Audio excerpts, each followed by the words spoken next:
Sasuke Uchiwa, coéquipier de Naruto et Sakura et également élève de Kakashi et Orochimaru, est un personnage avec une évolution extraordinaire. Devenu orphelin à seulement 7 ans à cause du massacre de son clan, ce dernier était depuis ce moment un enfant seul et sans famille. Alors aujourd'hui nous allons revenir principalement sur ce personnage et vous découvrirez donc la vérité sur Sasuke Uchiha, mais également son rôle quasi crucial pour la suite de To Blue Vortex.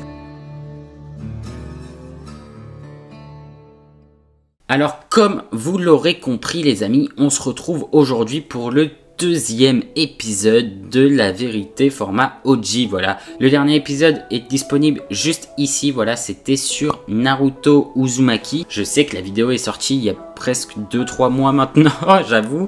Le deuxième épisode a tardé à venir, mais c'est à cause voilà, du job et de la reprise des études. J'espère que vous ne m'en voulez pas. Pour me rattraper, voilà, je le tease dans cette vidéo.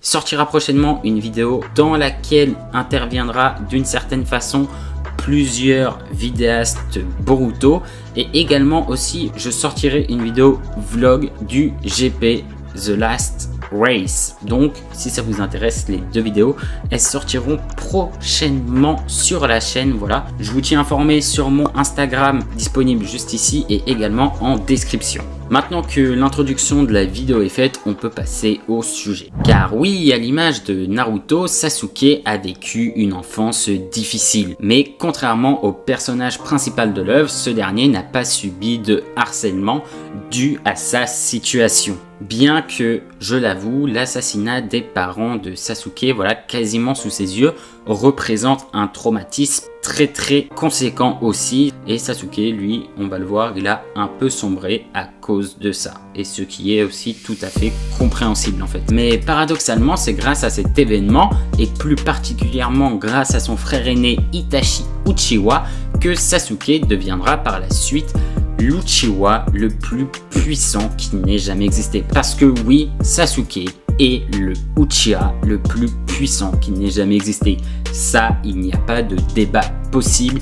Oui, Sasuke, je n'ai pas peur de le dire. Voilà, c'est mon avis, mais j'ai pas peur de le dire. Il éteint, il foudroie Madara. Pour tous ceux qui pensent que Madara est vraiment supérieur à Sasuke, vraiment, j'aimerais un argumentaire très bien construit de votre part. Et préparez-vous à une réponse quoi. Avant d'énumérer les capacités de Sasuke, voilà, je voulais revenir un peu voilà sur son enfance et surtout sur l'assassinat de ses parents qui a été vraiment un traumatisme énorme. Alors pour rappel, c'était Itachi qui a assassiné le clan Uchiwa, ça tout le monde le sait. Danzo a un peu dit à Hiruzen de façon très grossière, hein, faudrait peut-être se débarrasser des Uchiwa, avec là il prépare quelque chose de pas très bien, je le sens. Et c'est à cause de cette enflure de Danzo que Sasuke a perdu sa famille. C'est à cause des dirigeants de Konoha. Et ça, c'est important pour la suite. C'est important pour le développement de Sasuke. Parce que beaucoup de gens disent, ouais, il est créé avec le cul et tout. Non, c'est pas parce que à un moment, Sasuke dit, je pars du village pour tuer mon frère. Il arrive quelques années plus tard à vaincre Itachi. Après avoir battu son frère, Tobi lui dit, ton frère est gentil en fait. Donc, qu'est-ce que tu vas faire? Est-ce que tu veux rejoindre les méchants ou honorer la volonté de ton défunt frère? Ce à quoi Sasuke grossièrement dira, bon, si mon frère a fait ça, c'est à cause de Konoha, donc je vais tuer les dirigeants de Konoha. Chose, encore une fois, un peu extrême, mais compréhensible. Voilà, il en veut à Konoha vu qu'il a appris récemment, voilà, que c'est de leur faute, que Itachi, voilà, a dû rester loin de Konoha, qu'il a dû tuer son clan, vivre toute sa vie avec cette culpabilité et sans pouvoir voir son petit frère. Donc Sasuke, pour venger Itachi, décidera par la suite de tuer les Hokage, voilà, les dirigeants de Konoha, en gros, grossièrement. C'est pour ça qu'il s'est introduit au conseil des 5 Kage, qu'il a tué Danzo. Après, il a fini sa vengeance, mais il revient dans la 4ème grande guerre. Je serai le prochain Hokage. Mais avant de partir se battre contre Naruto, il dit, bon, en fait, j'ai changé d'avis. Je vais tuer tous les Kage. Comme ça, le monde repart sur de nouvelles bases. C'est en gros, grossièrement, ce qui se passe avec le personnage de Sasuke. Tu vois, il fait que que des trucs là comme ça, il monte, on se dit ah c'est bon il revient vers nous, mais il rechute et il remonte et il rechute. C'est un peu ça en fait le développement de Sasuke, et c'est un développement tout à fait correct et on peut voilà s'identifier à Sasuke, et c'est pour ça que son développement est selon moi le deuxième meilleur développement du manga. Maintenant que cela est fait et que je suis revenu rapidement sur son développement, on peut passer donc aux capacités de Sasuke qu'il disposait à la fin de Naruto Shippuden, et après on verra les différences avec ce qu'il y a dans Boruto. Pour faire rapidement le tour, ce shinobi légendaire qu'est Sasuke possède le Doton, le Katon, le Suiton, le Raiton, le Futon, l'Enton, l'Inton, le Genjutsu, le Sharingan, le Mangekyo Sharingan éternel et le Rinnegan. Donc oui, tout comme Naruto, Sasuke est un shinobi ultra polyvalent, pouvant se sortir de quasiment n'importe quelle situation face à n'importe quel adversaire. Pour vous dire voilà que ce shinobi est extrêmement puissant et qu'il représente à lui seul une menace exceptionnelle, bah souvenez-vous voilà tout simplement qu'en fait il peut gérer à lui seul des Otsutsuki comme Kinshiki. Certes, Kinshiki vous allez vous dire oui c'est un Otsutsuki certes Naoi, mais c'est vraiment le bas étage des Otsutsuki, c'est pas le high ground des Otsutsuki, c'est pas un Ishiki, c'est pas un Momoshiki, c'est pas Kaguya, mais Kinshiki par contre Sasuke le surpasse totalement. Il s'est battu réellement 2 fois contre Kinshiki et les 2 fois bah, il a clairement dominé Kinshiki. Momoshiki viendra confirmer cela en le sous-entendant en disant à Kinshiki Il t'a berné, Kinshiki. Même si de prime abord cette phrase peut sembler futile, eh bien c'est absolument pas le cas. Au contraire, cela permet juste de se rendre compte que même les êtres divins présents dans l'univers qu'est Naruto considèrent Sasuke comme un ennemi redoutable. Enfin, même si cela est vraiment dû à son Rinnegan qui représente un énorme handicap pour les Otsutsuki, et c'est d'ailleurs à cause de ça, à cause de ce Rinnegan, que Momoshiki, voilà, à la suite de la bataille face à Ishiki, viendra crever le Rinnegan de Sasuke. Nous arrivons maintenant à la deuxième partie de la vidéo, qui est, voilà, les capacités que Sasuke possède dans Boruto Blue Vortex, notamment vu que Boruto Naruto Next Generation est fini. Bref, quelle technique possède Sasuke dans Boruto? Les jutsu que possède Sasuke voilà, sont extrêmement similaires à ceux qu'il possède dans Naruto, mais quand même avec ses jutsu les plus puissants qui manquent à l'appel. Car en effet, suite à la crevaison de son Rinnegan, Sasuke a radicalement perdu en puissance. Ce dernier ne pouvant plus utiliser le ninjutsu spatio-temporel, ni les pouvoirs du Rikudo et ni les 6 chemins conférés par le Rinnegan classique. Sasuke, tout comme Naruto, est nerfé de façon considérable, ayant donc perdu un nombre de capacités colossales, mais surtout ce qui pose le plus gros problème c'est que ce soit des techniques, des jutsu surpuissants qu'il a perdu malheureusement dû à la perte de son Rinnegan. Je me fais attaquer depuis tout à l'heure, qu'est-ce que j'ai fait pour mériter ça? Oula la tête.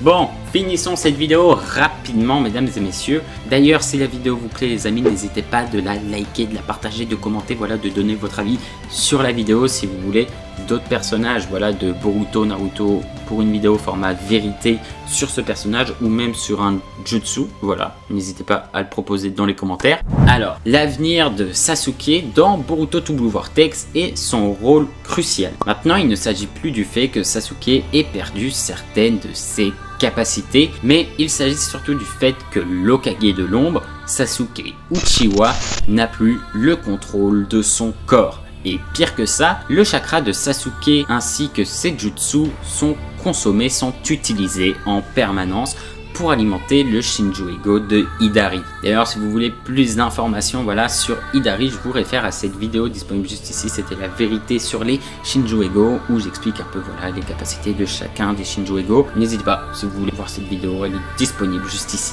Sasuke est donc à l'heure actuelle prisonnier d'une prison que seules peu de personnes peuvent se libérer. Car pour cela, il faut vaincre le Shinjuego, puis récupérer le Togedama de ce dernier. D'ailleurs, observation importante, quand Moegi est revenu à la normale seulement quelques jours ou quelques semaines, on ne sait pas vraiment, après avoir été transformée en A, cette dernière était quasiment vidée de son chakra et Sakura dira même que ses symptômes ressemblent à de la malnutrition et que cette dernière a de la chance, voilà, en gros, d'être sortie assez rapidement du Shinjuego et qu'elle n'a plus qu'à se reposer pour récupérer. Maintenant, une question essentielle par rapport à Sasuke, et d'ailleurs merci Darkose, vu que c'est grâce à sa review du chapitre que je me suis dit, en fait, bah oui, en fait c'est logique. Si Moegi allait dans cet état après quelques jours de transformation en Shinjuego, après seulement quelques jours où l'arbre aspirait son chakra, qu'est-ce qu'il en est de Sasuke Uchiwa, qui lui, ça fait maintenant presque 1 an qu'il est emprisonné? Qu'est-ce qu'il en est de Sasuke en fait? Eh bien, pour être honnête avec vous, je doute, voilà, que Sasuke puisse revenir comme si de rien n'était. Et même pire que ça, je pense que sa santé sera énormément affectée dû au pompage des Shinjuego. Car si là, pour Moegi, les symptômes sont similaires à de la malnutrition, certes, pendant quelques jours, ça aura des effets négatifs, mais si par la suite, voilà, si au long terme le shinobi, voilà, se réalimente correctement, et bah à long terme, il n'aura pas vraiment de séquelles.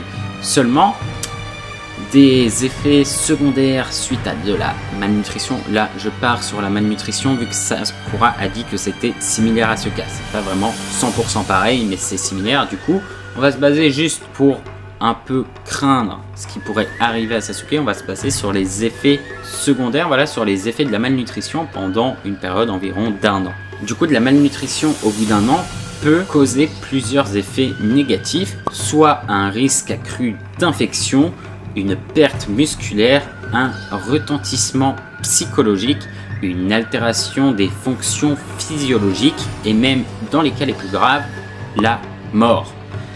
Donc oui, Sasuke est, on va dire, assez mal barré, vu que là, ça fait plus d'1 an qu'il est mal nourri. Ça fait plus d'1 an que Hidari le pompe en chakra et en jutsu et qui se sert, voilà, de toutes ses capacités. Imaginez l'état dans lequel sortira Sasuke, voilà, comme l'a fait remarquer mon cher Darkose. Dans quel état il va revenir? Et je pense vraiment que ça ne sentira pas bon du tout pour notre cher Sasuke. Donc oui, le cas de Sasuke est donc très critique. Et malheureusement, plus le temps avance, plus le temps qu'ils mettent pour le sauver s'allonge, plus ses chances de survie sont minces et deviennent quasiment inexistantes. Et ça, c'est une suite malheureusement tragique et logique. Sasuke n'aura donc, selon moi, plus de rôle très important pour la suite, encore moins un power-up de fou furieuse sorti nulle part. Voilà, comme pour le cas de Naruto, la nouvelle génération doit prendre la relève sur la précédente et ça passe, voilà, par le fait qu'il la surpasse et que l'ancienne génération, voilà, se retrouve un peu démunis. À la limite, je pense qu'il pourrait avoir une importance dans le sens du sacrifice. Car malgré une puissance réduite, un potentiel combat contre un Shinjuego ou alors contre un futur antagoniste, peut-être que Sasuke serait prêt, voilà, à offrir un dernier combat au spectateur, mais surtout prêt à offrir sa vie afin de, par exemple, sauver Sarada, Sakura ou même son élève Boruto. Ça, c'est clairement une fin pour Sasuke qui serait clairement très honorable et magistrale, parce que, rappelez-vous, il avait déjà pris sa résolution en fait. Sasuke est prêt à tout moment à mourir pour Konoha. Il est prêt à sacrifier sa vie, déjà on l'a vu, pour tuer son élève quand ce dernier est possédé par Momoshiki. Donc oui, en fait, Sasuke serait très capable de se sacrifier pour protéger quelqu'un qu'il aime, que ce soit sa femme, sa fille ou même son élève Boruto. Sasuke, le plus puissant Uchiwa qui n'ait jamais existé. Un Uchiwa tellement respecté que même les Otsutsuki se méfient de lui. Ce shinobi légendaire rendra sûrement son dernier souffle dans tout Blue Vortex en se sacrifiant pour sauver sa fille, sa femme ou son élève. Un peu à l'image de Itachi. En plus de protéger Konoha dans l'ombre, ce dernier serait prêt à se sacrifier afin de faire évoluer, progresser, mais surtout afin de protéger ses êtres chers. Nous arrivons donc à la fin de la vidéo. Voilà, j'espère qu'elle vous aura plu. N'hésitez pas à liker, partager, commenter et vous abonner. Moi, je vous dis à la prochaine pour de futures vidéos. C'était Naoi. Ciao, ciao.